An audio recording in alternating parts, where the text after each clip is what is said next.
Today's groundbreaking ceremony was largely symbolic. Work won't begin on the Mission Hill and Bromley Heath housing projects until next month. And even then, no new construction will occur. Instead, buildings built in the 1950s will be renovated and repaired so that by 1990, families can once again call these projects home. It's scandalous to have a large waiting list and units that are boarded up. For almost a year, 5 7-story buildings here on Mission Hill have stood empty. Windows of 2- and 4-bedroom apartments are boarded up at a time when more than 14,000 families are on the waiting list for public housing in Boston. Built in 1952, Roxbury's Mission Hill extension hasn't aged gracefully.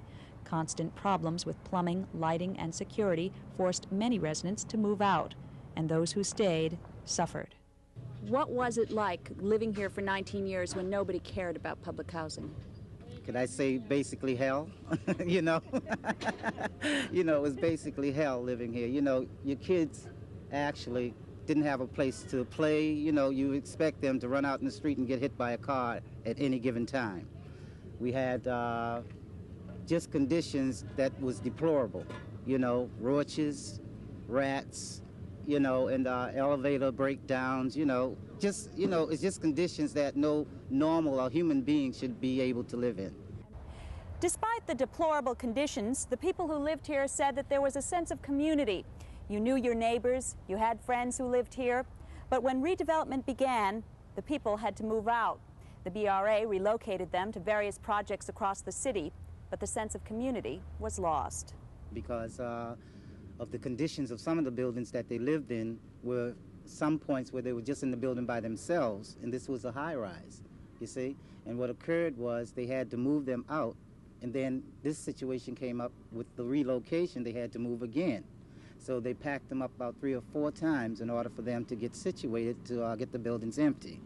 We lost a lot of friends. You know, we definitely lost a lot of friends.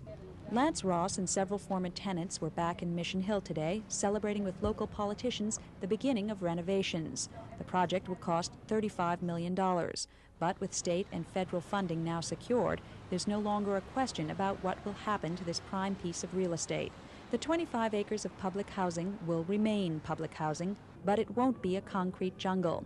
The renovations include trees and plenty of places for children to play. Former tenants say it already looks better. There's going to be many days that I spend on the tennis court, of course. What we ask for next is a swimming pool. Best of all, in 18 months, some 300 families will be able to move back into the Mission Hill extension and Bromley Heath. There's been a lot of fears whether we're going to be relocated or squeezed out of the neighborhoods, but we're here to stay. We ain't moving. I can be proud of to tell people I live in Mission Extension and have a nice home to come home to, I hope, one day. I live in Archer Park now. And you want to come back? Definitely. Why? And this is home. For the 10 o'clock news, I'm Meg Val.